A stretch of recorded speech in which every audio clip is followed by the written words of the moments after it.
জানাজার নামাজে লোক জমায়েতের জন্য মাইকিং করা যাবে কি? জি না, জানাজার জন্য মাইকিং নিষেধ। জানাজার জন্য মাইকিং নিষেধ। মসজিদে মাইকিং করা যাবে না, অমুকের জানাজা এতটাই হবে, মোবাইলে পরস্পরে বলবেন। জানাজার নামাজে লাশ সামনে রেখে এলাকার ব্যক্তিবর্গ বক্তব্য দেওয়া হারাম। লাশ সামনে রেখে চেয়ারম্যান মেম্বার লোকের বক্তব্য দেওয়া হারাম। মসজিদের কমিটি কিভাবে গঠন করব? পরহেজগার মানুষেরা হবে মসজিদের কমিটি। মহিলারা হায়েজ অবস্থায় কোরআন পড়তে পারবে? জি, হায়েজ অবস্থায় কোরআন ধরে পড়বে। হায়েজ অবস্থায় মহিলারা কোরআন ধরে পড়বে। শায়েখ, আমার প্রশ্ন হলো, অতিরিক্ত জমির আইলটা কাটা ইসলামের শান্তিতে কিরূপ? হারাম। হারাম, ওটা হলো হক নষ্ট। ওটা হলো হক নষ্ট।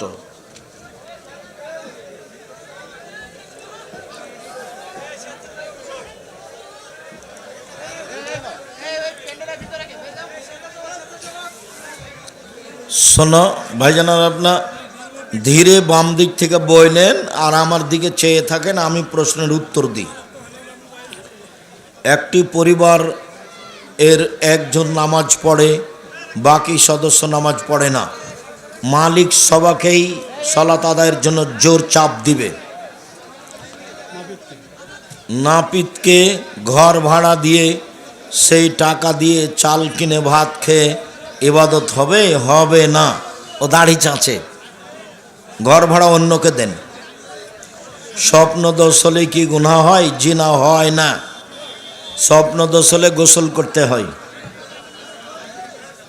কোনো হিন্দুর বাড়িতে কি খাওয়া যাবে? ওদের জবে ছাড়া খাওয়া যাবে। হিন্দুরা যদি জবে করে ওটা খাওয়া যাবে না।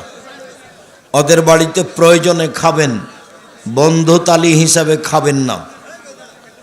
মৃত্যুর পূর্বেই জীবিত ব্যক্তি তার নিজের কবর খনন করতে পারবে কি? না করাই ভালো।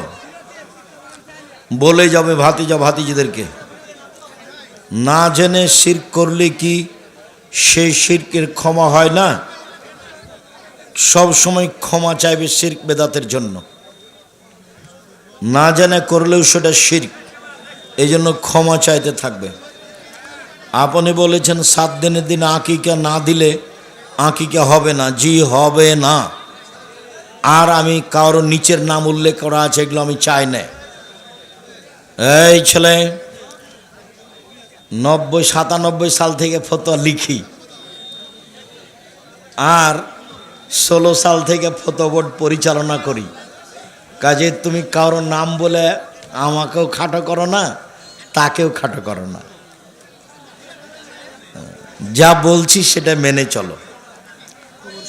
কবর সরিয়ে ঘর উঠানো যাবে কি? জি না। কবরকে অপমান করবেন কেন? জরুরি ছাড়া উঠাবেন না। শায়েখ, বর্তমানে সরকারি চাকরি নিতে অনেক টাকা ঘুষ দিতে হয়। নিয়োগ পরীক্ষায় যদি আপনি প্রথম হন, এর পরেও যদি টাকা লাগে তাহলে দিয়েন, আর বুঝতে না পারলে দিয়েন না। শায়েখ, আমি মাঝে মধ্যে সালাতে তাসবিহ গণনায় ভুল করে জোড়া সংখ্যা বলি, কোনো সমস্যা নেই। শায়েখ, আমার প্রশ্ন হলো, অজু করার পর লজ্জাস্থানে যদি স্পর্শ বা হাত লাগে তাহলে কি অজু নষ্ট হবে? হবে না। ফরজ গোসলে অজু করার পরে গোসল করলে অজু নষ্ট না। তো কে মাইকে কথা বলছে?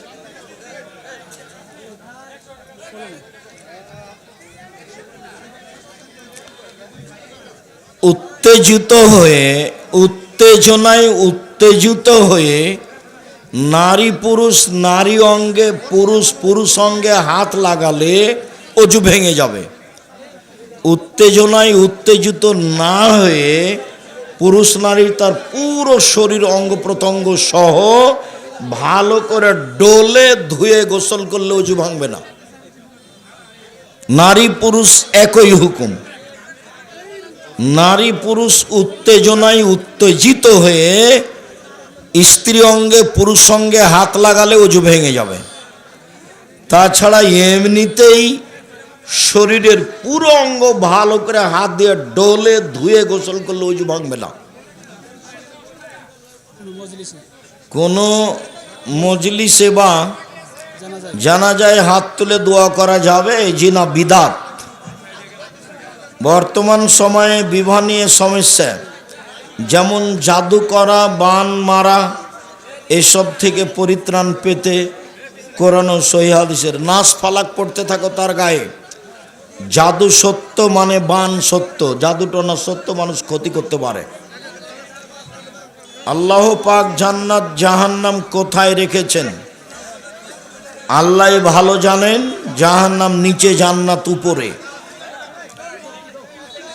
সামনে দেওয়াল থাকলে কি পশ্চিম দিকে পা দেওয়া যাবে? সব সময় পশ্চিম দিকে পা করে ঘুমাবেন।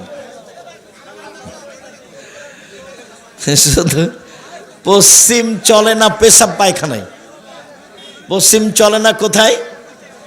পেশাব পায়খানায়। পেশাব পায়খানার নিয়ম হলো কেবলামুখী হওয়া যাবে না, আর ঘুমানোর নিয়ম হলো ডান কাতে। পা কোন দিক আছে এটা নবী বলেননি, বোঝাতে পারিনি কথা। ঘুমানোর নিয়ম কি? ডান কাতে, বাস। পা কোথায় কথা আল্লাহ নবী বলেননি। পেশাব পায়খানার নিয়ম কি? কেবলা হয় না যেন। বোন ভাইয়ের বাড়িতে এসে ভাইয়ের সংসারে বিভিন্নভাবে অশান্তি সৃষ্টি করে। তুমি জমি দেওনি মনে হয়, নাহলে তোমার বোন কি অশান্তি সৃষ্টি করবে? একটু সহ্য করবে। বোন ভাগনা ভাগ্নি তোমার কাছে তো আসবে, তুমি ধৈর্যের পরিচয় দিও। ভাগনা ভাগ্নির উপরে, বোনের উপরে মন খারাপ করিও না। আত্মীয় হিসাবে এই তোমার সবচেয়ে কাছের, ও বংশীয় তোমাকে নিজের ভাই মনে করে এসেছে। আমরা জমি জায়গা সব বোনদেরকে দিয়ে দিয়েছি, আমরা কোনোদিন দেখিও না। তা আমাদের বাড়িতে আসলে বলে যেভাবে ভালো লাগে সেভাবে খা, রান্না করে খা, না তোর ভাবিরাকে বল যেভাবে ভালো লাগে করো। এই নিয়ে আমরা কোনোদিন মাথা ব্যথা করি না। ভাগনা হোক, ভাগ্নি হোক, ভাতিজা হোক, যেই হোক না কেন।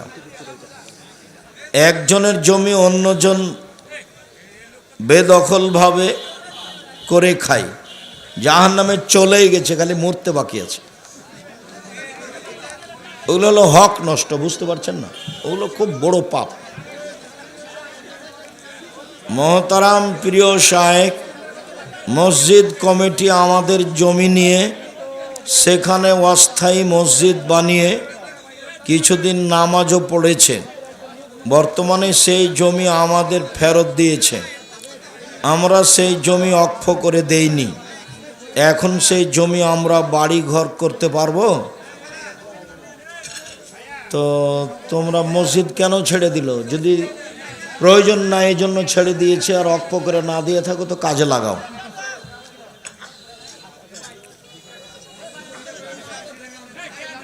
অক্ষ করে দিয়ে থাকো নিয়ে তো তাহলে বিক্রি করে দিয়ে, বা এই পরিমাণ জমি অন্য জায়গাতে মসজিদের নামে দাও, এটা এওয়াজ সূত্রে এটা দখল করো। এওয়াজ বুঝেন আপনারা? এরকম একটা মানের জমি বাইরে ও মসজিদের নামে দিয়ে দিবে, আর এইটাতে বাড়ি ঘর করবো, এটা কিনতে পারবে না এই মালিক, অক্ষ করে থাকে। মোহতারাম শায়েখ, আমি ছোট ব্যবসা করি এবং দোকানে দোকানে মালামাল দেই। অনেক দূর দূরান্তে যেতে হয়, কসর পড়বেন। বর্তমান জাহেলি পূর্ণ সমাজে বিয়ের জন্য কেমন পাত্রী নির্বাচন করব? সবাই যার কথা বলে ভালো, পরহেজগার মেয়ে, পর্দা করে, তাকে বিবাহ করো। যেভাবে চেষ্টা করো, তারপর দেখা যাক তাকদির কি হয়। মৃত ব্যক্তির বাড়ি খাওয়া যাবে না, ওটা হারাম খাদ্য। যেদিন মারা গেছে ওই বাড়িতে খাবার দিয়ে আসতে হবে 3 দিন। ওই বাড়িতে খাওয়া তো বহুদূরের কথা। আত্মীয় স্বজন এসেছে যে হোটেলে খাবে, বাইরে রাস্তায়। মৃত ব্যক্তির বাড়িতে 3 দিন, 5 দিন, 7 দিন নিয়ম করে ভাত খাওয়ানো হারাম। মৃত ব্যক্তির বাড়িতে ভাত দিয়ে আসতে হবে 3 দিন প্রয়োজন মনে করলে। কেউ যদি সেই বাড়ি খাবার পাঠিয়ে দেয়, মৃত ব্যক্তির বাড়িতে খাবার পাঠিয়ে দেয়, দাওয়াত না খাইলে ওরা খাবার আমার পাঠিয়ে দেয় বাড়িতে। 3 দিন যে দাওয়াত দিতে গেলাম না, ওই খাবার পাঠিয়ে দেয়। ওরাই খাবার দেবে? মৃত ব্যক্তির লোকেরাই খাবার দিবে? 3 দিনের আয়োজন না, ওটা তো হারাম। ওই আয়োজন হারাম। ওটা কুকুরে খাবে ও ভাত, পশু প্রাণী খাবে। ভালো করে বুঝো, যে বাড়িতে মানুষ মরেছে সেই বাড়িতে ভাত দিয়ে আসবে গ্রামের লোক। যে বাড়িতে মানুষ মরেছে সেই বাড়ি যদি ভাত রান্না করে, মানুষ যদি ওখানে খেতে যায়, তাহলে এই ভাত কুকুরকে খাওয়াতে হবে। ধনী ব্যক্তি গরিব ব্যক্তি যেই হোক না কেন, ওই বাড়িতে খানা পানি হবে না 3 দিন।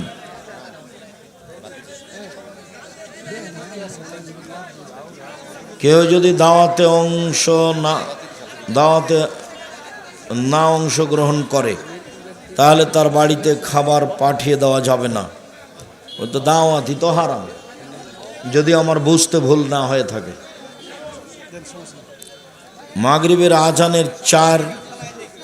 মাগরিবের আজানের পর মসজিদে প্রবেশ করে কি 2 রাকাত মসজিদুল তাহিয়াতুল পড়বো? জি পড়বেন। আর কম অত নয়। সম্মানিত প্রিয় শাইখ, কোনো ব্যক্তি যদি 2 বার ফরজ হজ করে এবং 10-12 বার উমরা করে, পরিচয়ের স্বার্থে নামের আগে আলহাজ লাগাতে পারবে কি? না, লাগাবে না। আলহাজ লাগানো তো অহংকার। আল আকিদা কাল উধিয়া, আল হাকিকাত কাল উজোটা তিরমিজির একটা মানুষের বাক্য। তুমি মরার জন্য এখানে দিয়েছো এই বাক্য? বুদ্ধি। জমি বন্ধক হারাম, লিজ দেওয়া জায়েজ। লিজ মানে ভাড়া, খেয়ে শেষ। 2 বছর 1 বছরের জন্য এই জমি ভাড়া নিলাম, বছর শেষ, টাকা শেষ হবে, এটা জায়েজ। বন্ধক হারাম। বন্ধক হলো সুদ, না লেখাই ভালো।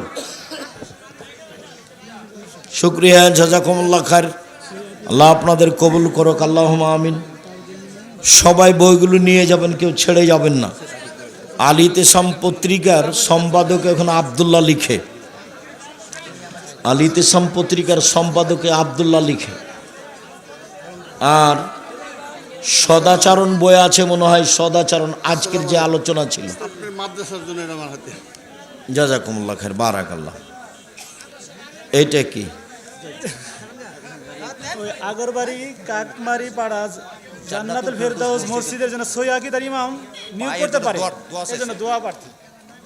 আচ্ছা, জাযাকুমুল্লাহ খায়র, বারাকাল্লাহ, তাকাব্বালাল্লাহ। ওটা সারা আপনি।